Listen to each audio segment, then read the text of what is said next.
And I'm very proud to have some outstanding members of the legislature who are here right now. I want to thank Representative Wendell Gilliard, Representative Caesar McKnight, Representative Justin Bamberg, Representative Terry Alexander, and a number of other members of the legislature who are not here. Let me also thank Black Hillock for their band, for their music. Let me thank Representative Ivory Thigpen for all the great work that he does. Thank Travis Washington for his remarks. Thank my old friend Gus Newport, former mayor of Berkeley, California. And thank somebody who has become an increasingly close friend, a wonderful actor, a great American, Danny Glover.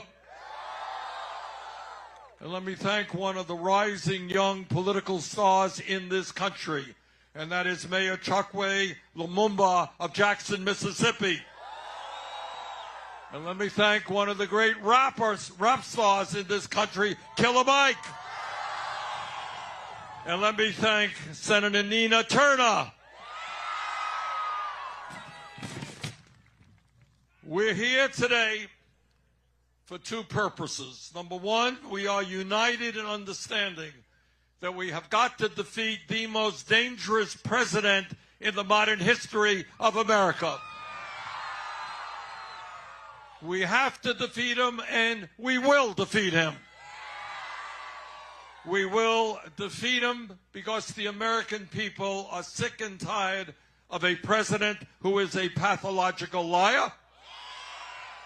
They're sick and tired of a president who is running a corrupt administration.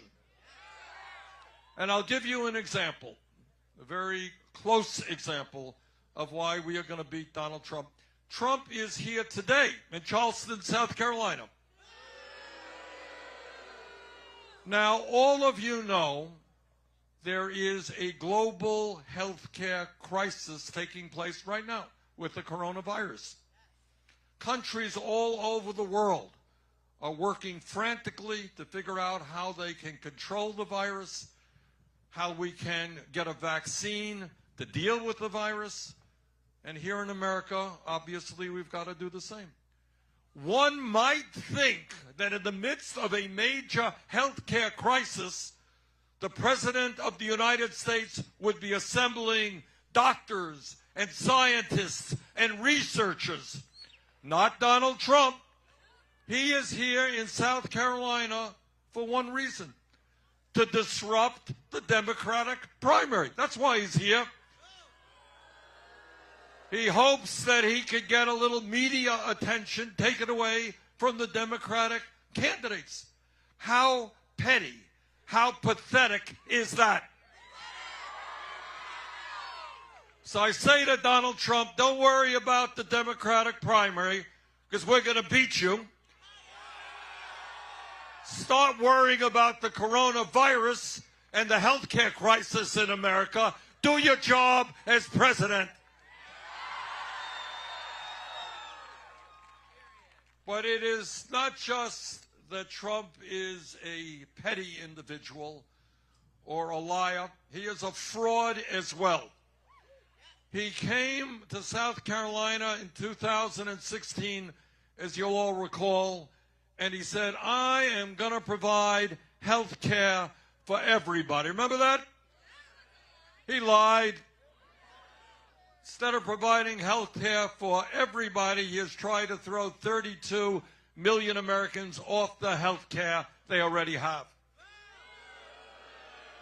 Trump said that his health care proposal was that his tax proposal was going to benefit working families and not the wealthy.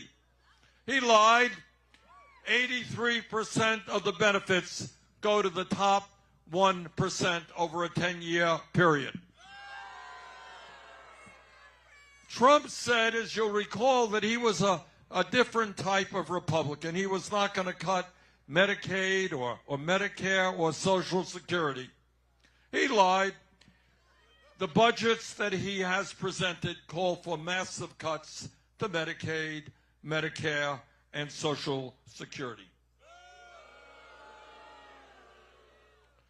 Trump, as a private businessman, loved the undocumented. Do you know that? You see, right now, as president, because he's trying to divide us up, he tells us that we're supposed to hate the undocumented. But when he was a private businessman, he loved the undocumented because he hired hundreds of them at low wages on his resorts. Trump tells us we should be opposed to the outsourcing of good jobs. Well, as a private businessman, he built his factories not in the United States, but in India, China, Turkey, Bangladesh, and Mexico. You know, Abraham Lincoln said that you can fool some of the people some of the time, and you can fool some of the people all of the time. But you can't fool all of the people all of the time. And we're going to defeat Trump because we are putting together an unprecedented, multiracial, multi-generational movement of millions of working people who are fighting for justice.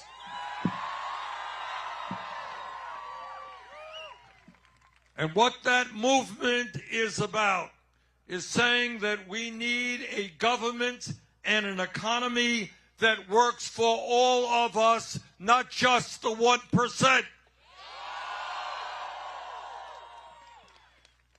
Now, some of you may have heard recently that the establishment is getting a little bit nervous about our campaign. And they should get nervous because we're going to win. And one of the new lines that we're hearing from the establishment is, Bernie can't win. Well, I say to those folks, take a look at the last 60 national polls that have been done. Bernie beats Trump 56 out of 60 times. Take a look at some of the polls in the battleground states like Pennsylvania, Wisconsin, Michigan. Bernie beats Trump. Now, we're going to beat Trump because we're doing something that has not been done in recent history. We are putting together a grassroots movement based on excitement, based on energy. We're bringing people into the political process who previously were not involved. You got millions of workers all over this country. They're working 2 or 3 jobs. They're earning starvation wages. They can't afford health care. And they have said, why should I get involved in the political process? Who cares about me? This campaign cares about you. This campaign is prepared to take on Wall Street and their greed. We're prepared to take on the insurance companies. We're prepared to take on the drug companies and lower the cost of prescription drugs in this country. This is a campaign that is bringing young people, black and white and Latino, Native American, Asian American, into the political process. And when you get working people involved and you get young people involved, we're going to have the largest voter turnout in the history of this country in November, which is what we need to defeat Trump. And this is a campaign that's going to win because we are a campaign of the working class of this country, by the working class, and for the working class. We don't have a super PAC. We don't need a super PAC. I don't go around to rich people's homes and beg money. We have received more campaign contributions from more Americans at this point in a campaign than any candidate in the history of the United States of America. And the reason for that is that the working families of this country understand that we are prepared to stand up to corporate greed and collusion. I've been all over this state, and I've talked to workers in South Carolina, and they're telling me they can't make it on $8, $9, $10 an hour. And that's why we're going to raise the federal minimum wage to $15 an hour. I've talked to women who tell me they don't like getting 70, 80 cents on the dollar compared to men. That is why we believe in equal pay for equal work. Now, I know that the leadership here in South Carolina, your governor and the leaders in the legislature, they don't like unions. I like unions. There are millions of workers in this country who want to join a union. We're going to make it easier for them to do that. Double union membership in 4 years. We're going to create millions of good-paying jobs by rebuilding our crumbling infrastructure, and that includes 10 million units of low-income and affordable housing. This is America. We should not have 500,000 people, including 30,000 veterans, sleeping out on the streets of America tonight. And as Americans, we understand that the future of this country is with the young people. And that is why we believe in education.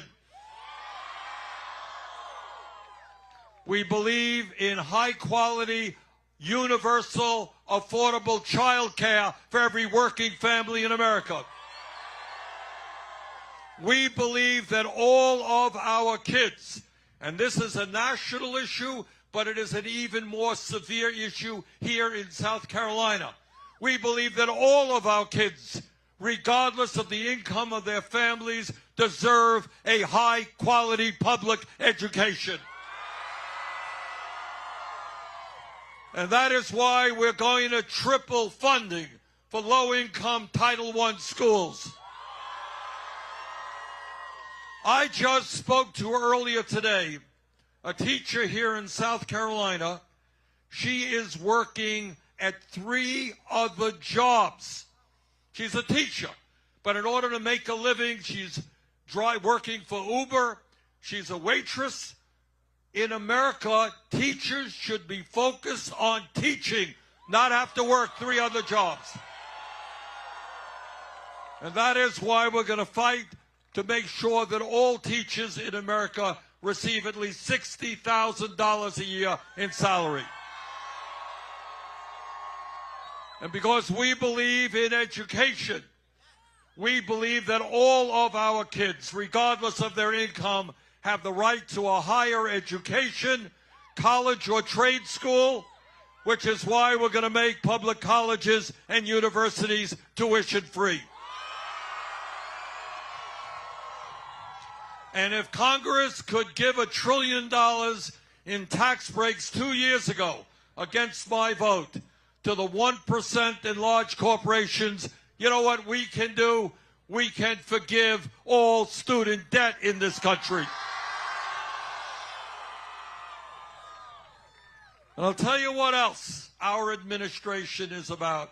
It's about ending the international embarrassment. And it truly is an embarrassment that the United States of America is the only major country on earth not to guarantee health care to all people as a human right. Now, I live 50 miles away from the Canadian border. Somehow in Canada, they manage to provide quality care to all of their people, and they spend half as much per capita as we do. But it's not just Canada.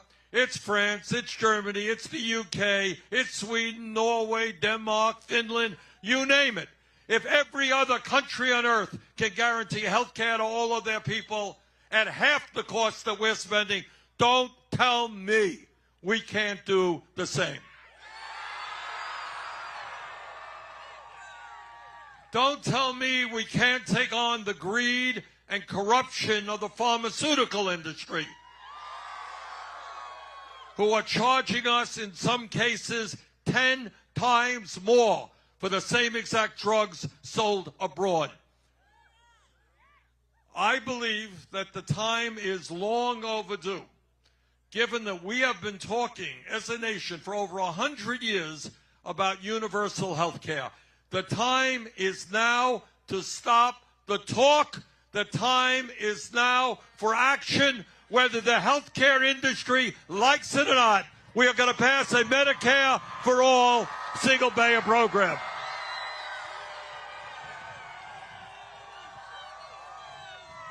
No premiums, no deductibles, no co-payments, no out-of-pocket expenses. That's what Medicare for all is about. Now, we got a president who not only is an embarrassment to this country, frankly, is an embarrassment to the entire world. This is a president who thinks that climate change is a hoax. I think Donald Trump is a hoax. And our administration will listen to scientists, not right-wing extremists. And what the scientists are telling us is that climate change is an existential threat to our country and to the entire planet. What they are telling us is that the oceans and the sea levels are rising. And that means that great American cities like Miami, like Charleston, South Carolina, like Myrtle Beach, South Carolina, like New Orleans, like New York City, will be partially or maybe even completely underwater by the end of the century if we do not get our act together.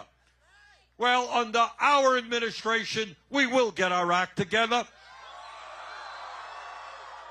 We're going to tell the fossil fuel industry that their short-term profits are not more important than the future of this planet. We are going to move forward toward a Green New Deal, which transforms our energy system away from fossil fuel to energy efficiency and sustainable energy, and creates up to 20 million good-paying jobs in the process. And when we talk about things that have to be done in this country that are long overdue, we must reform a broken and racist criminal justice system. This is America. We should not have more people in jail than any other country on earth, including China, 4 times our size. This is America, and we are going to invest in our kids, in good jobs and education, not more jails and incarceration. And that means that right now, when we have 400,000 people in jail who haven't been convicted of a crime, but are in jail because they cannot afford bail, we're going to end cash bail in America. We are going to end private prisons and detention centers. And I'll tell you what else we're going to end. On day one, we begin the process of ending the war on drugs. On day one, we sign an executive order that legalizes marijuana in every state in this country. Now, this war on drugs has been incredibly destructive for so many people, especially the African American, Latino, and Native American community. And that is why we're going to move aggressively to expunge the criminal records of those arrested for possession of marijuana.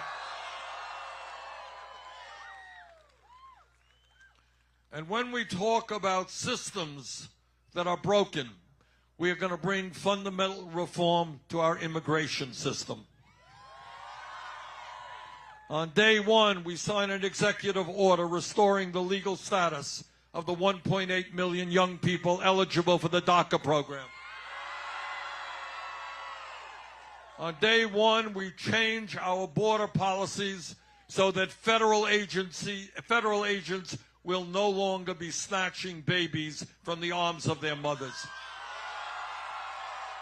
And our administration will move aggressively to do something that should have been done decades ago, and that is to pass comprehensive immigration reform and a path toward citizenship. And when we talk about issues impacting Americans, we are all horrified by the level of gun violence in this country. And I know that South Carolina has suffered some terrible tragedies. So my promise to you is that our gun safety legislation will be determined by the American people, not the NRA. And that means universal background checks. It means ending the gun show loophole. And it means doing something that I have believed in for 30 years, and that is ending the sale and distribution of assault weapons in this country. Now, I'm a United States Senator, and I hear a lot of speeches on the floor of the Senate from conservative Republicans. And their mantra is that they believe in small government, they believe in getting the government off the backs of the American people. Well, I say to those hypocrites, if you believe in getting the government off the backs of the American people, understand that it is women who have a right to control their own bodies, not the government.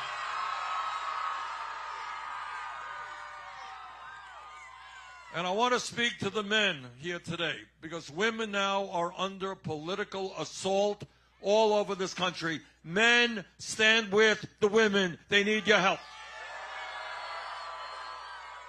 And my promise to you is I will never nominate anybody to the Supreme Court or the federal bench who is not 100% pro Roe v. Wade. Trump and his friends want massive cuts to Planned Parenthood. Well, we've got some bad news for them. We're going to greatly expand funding for Planned Parenthood. So here we are, brothers and sisters, one day before the South Carolina primary, a very important day in the political process. And this takes place in the midst of the most consequential election in the modern history of this country. So I'm here today to humbly and respectfully ask for your support tomorrow. I'm asking you to bring out your friends and your co-workers and your neighbors so we can have the largest voter turnout in the history of the South Carolina primary. And if your friends don't want to come out and vote, tell them you're tired of hearing their complaining. You're tired of hearing them moan and groan about low wages or the high cost of rents or the fact that they are $50,000 in debt. Tired of hearing about the fact that the government is doing too little on climate change. Tired of hearing them talk about all the racism and the sexism, the homophobia that they dislike. We are not now in the mood for complaining. We are now in the mood for action. And that is what we are about. We're not just a campaign, we are a movement. Trump wants to divide us up. We're bringing people together, black and white and Latino, Native American, Asian American, gay and straight. We are sick and tired of an economy and government that works for wealthy campaign contributors. We're tired of 3 people owning more wealth than the bottom half of America. We're tired of half of our people living paycheck to paycheck. We're tired of 500,000 Americans sleeping out on the street. We're tired of 45 million people struggling with student debt. We are tired of being the only country, major country on earth, not to guarantee health care to all or to have paid family and medical leave. Well, we're tired, and when you're tired, you got to stand up, and you got to fight back, and you got to tell the billionaires in this country they're no longer going to be running our economy and our government. Now, here is the simple truth. As a United States Senator, I know the power of the 1%. Do not underestimate that power. They own the media. They have huge power over our economy, and they have huge power over the political process. Billionaires running for president, billionaires spending huge amounts of money on campaign contributions. They are enormously powerful, and I'm talking about Wall Street, talking about the insurance companies, the drug companies, the fossil fuel industry. I am talking about the military-industrial complex. They are very powerful, and do not for one moment underestimate their power. But this is what I do understand, and what I believe in my gut, is that at the end of the day, the 1% is 1%.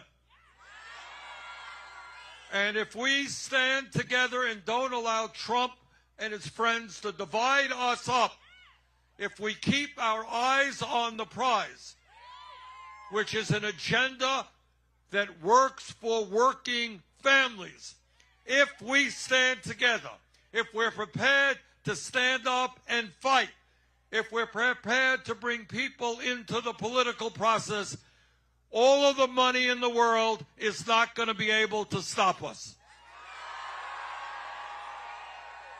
So let us go forward tomorrow. Let us win the primary here in South Carolina.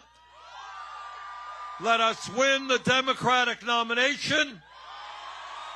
Let us defeat Donald Trump. Let us transform this country. Thank you.